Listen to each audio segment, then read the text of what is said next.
Pedro, diante desse monte de problema que tem surgido aí com o CNU, esse pessoal marcando prova errada, não entendendo o ambiente da prova, enfim, suponho que alguma coisa o judiciário vai fazer isso, né, sobre isso. E quais são as expectativas em relação ao que o judiciário pode fazer em relação a isso? Bom, Robson, primeira situação que a gente tem visto é um número muito grande de candidatos envolvidos nessas polêmicas e potencial risco aí de eliminação.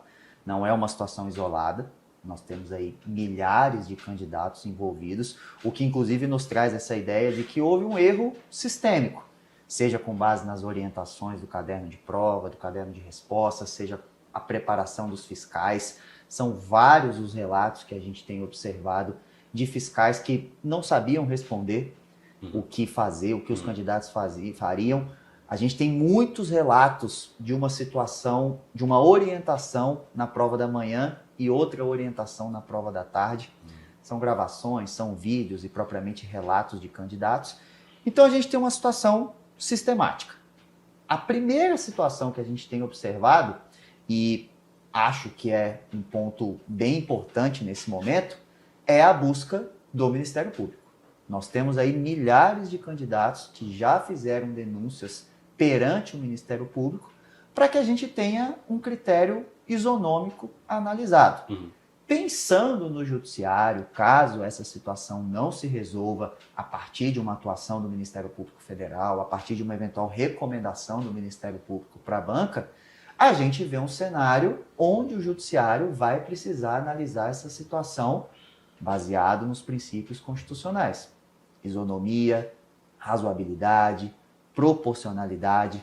O fato da ministra, logo no domingo, atestar que as provas poderiam ser identificadas e corrigidas normalmente, e horas depois a gente tem uma nota do próprio Ministério atestando o contrário, já mostra essa contradição. Então é fato que a gente tem outros meios de identificar e fazer a correção dessa prova. Sim. Então o que a gente espera, caso essa situação precise chegar a nível judiciário, é que tenha essa análise razoável e proporcional, garantindo a isonomia. Sim. E como é que fica essa questão do edital e a lei de concurso diante, né, desses erros que aparentemente estariam resolvidos pelo edital? O que você acha que vai vir Sim. disso? A saída que o Ministério tomou na nota que produziram também logo no domingo e logo depois da fala da ministra, foi nesse sentido. Em outras palavras, mas basicamente dizendo, o edital é a lei do concurso. E a gente sabe que diversos precedentes, diversos casos que já foram parar aí no judiciário, destacam que sim, o edital é a lei do concurso. A partir do momento que você leu, você se sujeitou, você se inscreveu e aceitou aquelas regras, você tem conhecimento de tudo aquilo que está escrito. A questão que a gente observa nesse caso, como eu falei antes, é que não é uma situação pontual. Não foi um candidato que interpretou uma situação diferente. Não foi uma padronização de orientações dos fiscais. Pelo contrário, a gente ouve alguns relatos e algumas gravações que parece que os próprios fiscais não conheciam os termos do edital. Então, muito além do que uma legalidade estrita, o que a gente espera, desde até uma atuação do próprio Ministério Público, é um judiciário que analise além dessa legalidade estrita. Pensa assim, o CNU, ele é não à toa chamado de Enem dos concursos, né?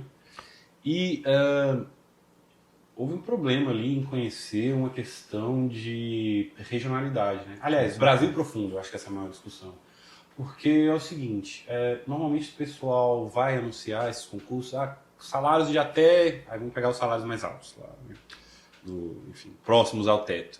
Só que nem todos ali, né, não é a maioria que ganha esse salário inteiro, então são salários que muito provavelmente são cargos de baixa complexidade, naqueles, né, aqueles cargos que não são de interesse de pessoas de maior formação. E isso não, assim, não é nada, eu quero dizer, não estou falando de elitismo, pelo contrário. Esse CNU, como é o Enem, assim como o Enem, ele congrega muitas pessoas que veem nisso, né, possibilidades de mudança de vida. Sim. E são pessoas que veem essa possibilidade de mudança de vida de qualquer escolaridade, são pessoas de ensino fundamental, de ensino médio. Esses cargos, principalmente considerando o executivo federal, eles não ficam exclusivamente, não são pertencentes exclusivamente a capitais, a grandes centros, são a outros centros, né, interior e essas coisas. Então, são cargos de aspiração de pessoas mais simples, mais humildes, né, que de fato, pensando assim, se fosse uma prova de uma magistratura, uma prova do Ministério Público, toda qualquer exigência, né, deve ser exigida do candidato, né? Isso aí, sem dúvida. Agora, se a gente analisar assim, pode ser carro que vai lá para o interior, né? Não à toa a prova foi aplicada em 220 municípios. Sim, isso, vamos carros que vão para o interior, são coisas que, assim, são possibilidades de mudança de vida. Tem que ter um bom senso. Eu não sei o que o judiciário vai fazer nesse. Não sei. Complicado essa questão. Mas tem que ter razoabilidade. Agora, para os próximos, é preciso ter uma organização, né, que considere essas diferenças regionais, essas diferenças de escolaridade e esta coisa do mais humilde poder também acessar, né, a essas vagas. Tem um grande problema hoje no funcionalismo público, que é a elitização do funcionalismo público. Uma coisa é essencial, uma coisa necessária, sempre que possível, profissionalizar mais ainda os servidores. E sempre que for possível e necessário, aumentar os requisitos de escolaridade. E com isso sempre vem um aumento de remuneração. Isso é uma tendência inescapável. Mas existem cargos que é complicado você exigir esses tipos de escolaridade em locais em que não se tem nem universidade pública, né? Então, enfim, o CNU é uma possibilidade de avanço econômico, de avanço social em várias áreas esquecidas, né, nesse grande Brasil. E, assim, isso tem que começar ali, de como a pedagogia de como aplicar uma prova para esse pessoal, né? Essa coisa ao que parece, não havia necessidade dessa identificação do caderno, como a própria ministra disse. O próprio caderno, você já consegue extrair de lá do próprio caderno. Então, para que criar essa dificuldade? E aí tem gente que também não compreende isso. Parece fácil para pessoas que já fizeram concurso, são concurseiros profissionais, para assim dizer, que, por exemplo, o caderno de prova deve ser marcado com bolinha. Isso parece óbvio, mas tem pessoas que não é óbvio isso, porque nunca fizeram. E isso não quer dizer que essa pessoa é burra. Sim. Não é. A pessoa tem é sobrevivência, a pessoa não tem vivência ainda, né? Mas a pessoa não soube ler o edital. Meu amigo, convenhamos, o que é difícil tu ler um edital de concurso público? Compreender, entender. Não dá. Tem, assim, por exemplo, vou fazer um paralelo meio longe, mas muito próximo. Por exemplo, se a gente vai tratar de estudos de impacto ambiental, você tem o EIA e o RIMA. Você tem o relatório completo sobre o impacto ambiental, aquela coisa técnica que tem que ter.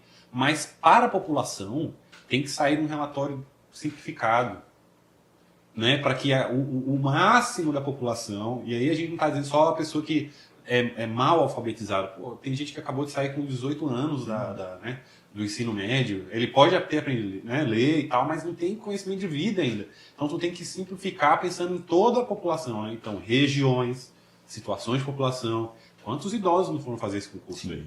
Quantos idosos não foram fazer esse concurso aí, né? Quantos novinhos não acabaram de sair ali do ensino médio também foram fazer, né? Então, acho que deveria ser revista essa para a próxima, né?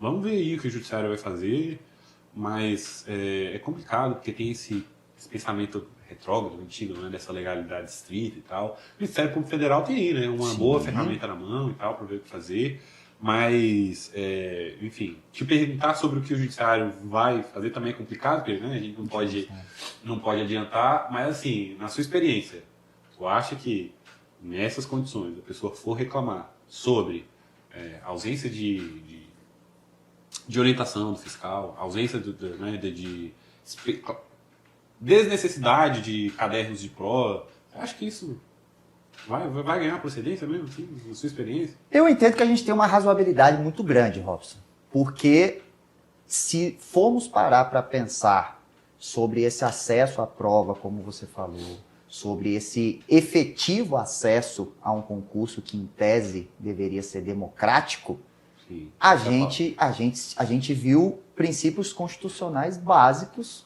sendo feridos. Porque você, muitas vezes, como você citou, uma questão de sobrevivência, você vai se apegar a uma burocracia que pode ser resolvida sem qualquer identificação de candidato para que ele seja favorecido ou etc.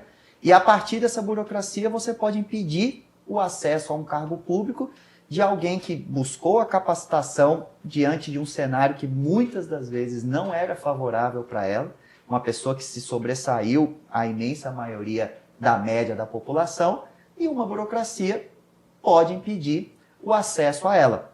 E eu acho que você tocou num ponto muito interessante sobre os próximos concursos, os próximos CNUs. A partir do momento que a gente tem esse debate, e eu acho que a gente inclusive tem uma responsabilidade sobre isso, não só nós, mas os demais candidatos, outros escritórios de advocacia, pessoas que trabalham na área, inclusive quem já é servidor público, eu acho que esse debate ele é extremamente válido. Porque para o governo também acabou sendo um teste. É o primeiro. Se a ideia, se lá na lei, na regulamentação do CNU, houve, formalmente falando, a necessidade de se observar um concurso que vai ser democrático, isonômico, era a intenção do concurso, que ele venha a ter melhoras nos próximos concursos, nas próximas edições. Então eu acho que esse debate, especialmente na primeira edição, logo após essa primeira edição, estamos aí a poucos dias da primeira edição, ele é essencial. Seja para se entender os problemas que tiveram agora e eventualmente resolver, seja via Ministério Público, seja via uma atuação coerente do Judiciário, mas principalmente pensando nos próximos. A gente espera também, falamos aqui de Ministério Público, falamos de Judiciário, mas a gente espera também que o governo federal, numa próxima ou próximas edições, também tenha esse cuidado, já que a ideia é ter essa democratização do acesso ao serviço público. Tem que ser uma coisa mais fácil, né, Pedro? Porque, assim, o índice de abstenção foi altíssimo. Foi altíssimo. Tirando Brasília, que todo mundo sabe que é a terra do concurso, a nível municipal, estadual, foi altíssimo. Então é preciso mesmo uma investigação profunda para compreender o porquê desse tipo de abstenção. Isso, assim, nos coloca em várias hipóteses. Pessoas até sem compreender os locais de prova. Sim. Sabe? Enfim, vai...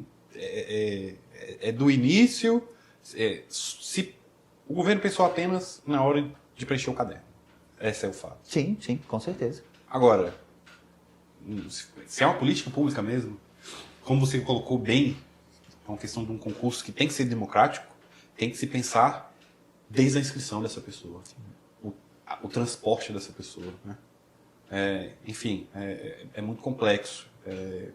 Muita gente, mesmo sem muita instrução, tentou se preparar para isso. Com certeza, não tenha dúvida disso. E, assim, a gente acha, parece que é pouco, mas o custo de uma inscrição de concurso para as pessoas, né, mais humildes representa muito do seu salário, né, para acabar, chegar aí, né, por um X, por uma cadeia de prova que não precisava estar, por não saber onde é o lugar onde essa pessoa vai fazer prova.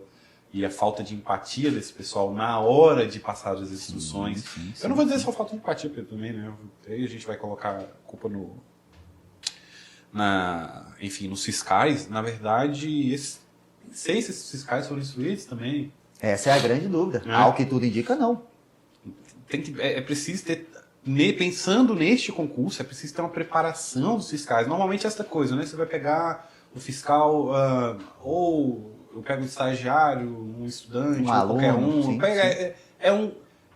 é uma pessoa indefinida.